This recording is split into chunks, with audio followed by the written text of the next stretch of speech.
चाहिए हम लोगों को। बेरोजगारी खत्म करना है कि नहीं करना? हाथ उठा करके बताओ। महंगाई खत्म करना है कि नहीं? पलायन रोकना है कि नहीं? गरीबी मिटाना है कि नहीं? मोदी जी फैक्ट्री लगवाई है गुजरात में, अब फैक्ट्री चाहिए बिहार में। अमित शाह आए थे बिहार चूना लगाने। सरकार बदलना है ना? आवाज नहीं आ रहा। सरकार बदलना है ना? जोर से वाला बदलना है ना? जब तेजस्वी आएगा तो एक ऐसा नौजवान बेरोजगार नहीं बैठेगा, सबके हाथ में नौकरी और रोजगार होगा। अच्छी शिक्षा, अच्छी चिकित्सा का व्यवस्था हम लोग करेंगे।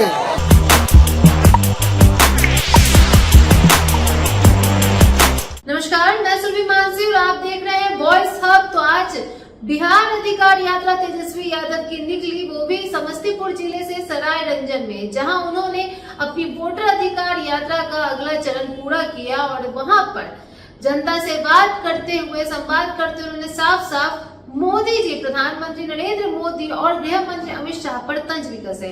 जहां उन्होंने प्रधानमंत्री नरेंद्र मोदी के लिए कहा कि बिहार में रोजगार की बात करते हैं, पलायन रोकने की बात करते हैं, लेकिन फैक्ट्री गुजरात में लगाते हैं। वहीं अमित शाह के लिए कहा कि अमित शाह गृह मंत्री जो बिहार दौरे पर आए हुए हैं, वो बस बिहारियों को चूना लगाने के लिए आए हुए हैं, लेकिन वो जानते नहीं है कि बिहारी तो खुद खैनी में चूना लगा लेते हैं। जी हाँ, ऐसा खुद उन्होंने कहा और क्या क्या कहा इस राय रंजन से उन्होंने, आइए जानते हैं। इतनी बड़ी संख्या में आप सब लोग बिहार अधिकार यात्रा में आए हैं, तेजस्वी आप सब लोगों का स्वागत और अभिनंदन करता है।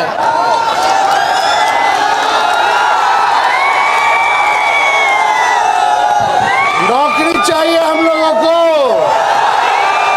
बेरोजगारी खत्म करना है कि नहीं करना? हाथ उठा करके बताओ। महंगाई खत्म करना है कि नहीं? पलायन रोकना है कि नहीं? गरीबी मिटाना है कि नहीं? शिक्षा चाहिए कि नहीं? कलम चाहिए, हमें कलम चाहिए, काम चाहिए, कारखाना चाहिए, है कि नहीं? 20 साल में कुछ मिला? केवल ठगा गया, ठगने का काम किया। मोदी जी फैक्ट्री लगवाई है गुजरात में और फैक्ट्री चाहिए बिहार में। ये होने वाला है।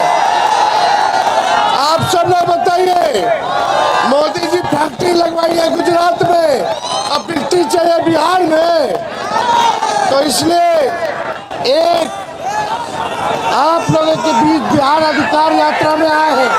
पढ़ाई, दवाई, कमाई, सिंचाई, सुनवाई और कार्रवाई वाली सरकार देने का। सरकार बदलना है ना? आवाज नहीं आ रहा। सरकार बदलना है ना?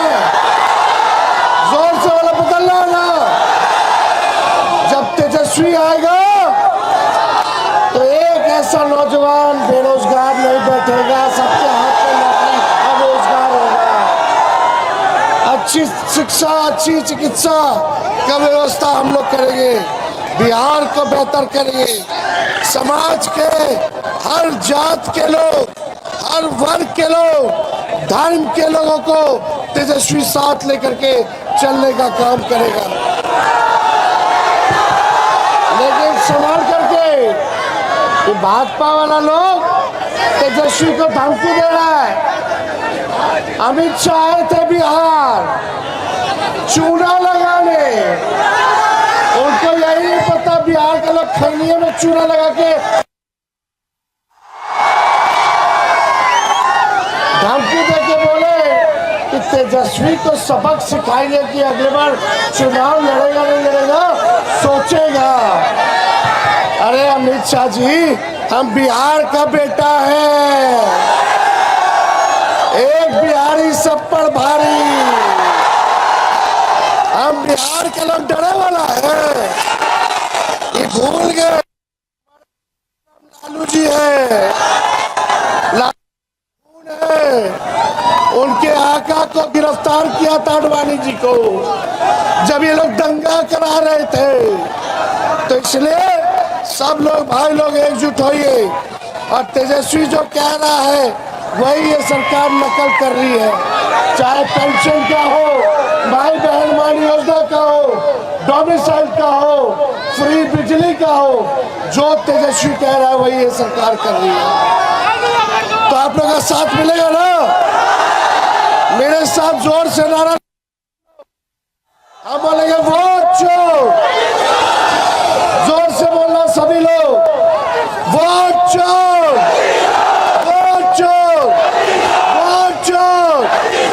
जय बिहार, जय बिहार, जय बिहारी। आप सब लोगों का दिल से धन्यवाद करते हैं। सरायरंजन की जनता जिंदाबाद।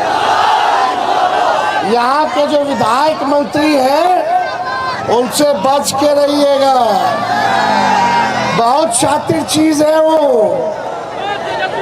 इस बार बदलाव चाहती है कि नहीं चाहती है सरायरंजन की जनता? हाथ उठा करके कहिए बदलाव चाहिए। हाथ, बहुत बहुत धन्यवाद। जय हिंद, जय बिहार।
तो जैसा कि आपने साफ साफ देखा कि उन्होंने साफ साफ कहा कि इस बार जो है जनता उन्हें चुने, और समस्तीपुर जिले में वहां की जनता से संवाद करते हुए साफ साफ कहा कि इस बार सुनवाई कार्यवाही सिंचाई वाली सरकार चाहिए, रोजगार देने वाली सरकार चाहिए, ना कि सिर्फ रोजगार के वादे करने वाली सरकार चाहिए। गुजरात में फैक्ट्री लगती प्रधानमंत्री नरेंद्र मोदी के द्वारा, लेकिन प्रधानमंत्री नरेंद्र मोदी केवल यहाँ आकर सौगात देते हैं, लेकिन युवाओं के रोजगार की मांग को लेकर सुनवाई कार्यवाही इन सभी मुद्दों को लेकर कोई बयान नहीं देते, केवल जुमलेबाजी करते हैं। ऐसा खुद तेजस्वी यादव ने कहा है। और साथ साथ गृह मंत्री अमित शाह के बिहार दौरे पर आने को लेकर भी उन्होंने कहा कि यहाँ तो खैनी जो है, खैनी में चूना लगा दिया जाता है। अमित शाह क्या बिहारियों को चूना लगाएंगे, ऐसा खुद तेजस्वी यादव ने कहा अपनी बिहार अधिकार यात्रा में समस्तीपुर जिले से सरायरंजन से। लेकिन इसी बीच एक बार फिर से तेजस्वी यादव सभी लोगों के बीच में कलम बांटते हुए नजर आए, लेकिन इस बार भी वो कलम जो बांटने का तरीका था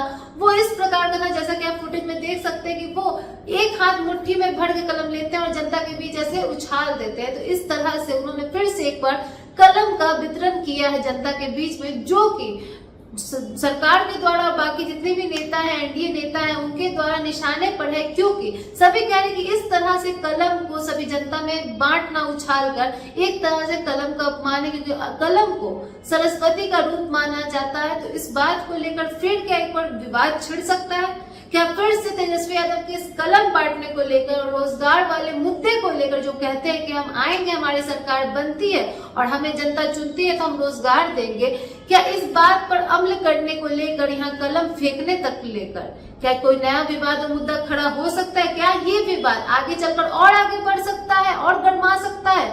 क्या राजनीतिक समीकरण बनेगी इस बार के राजनीतिक सियासी गलियारों में, क्योंकि इस बार बिहार में विधानसभा का चुनाव है, ये देखना काफी दिलचस्प होगा। तब तक के लिए आप बने रहे वॉइस ऑफ के साथ, सब्सक्राइब करें, बेल आइकन प्रेस करना ना भूलें। धन्यवाद।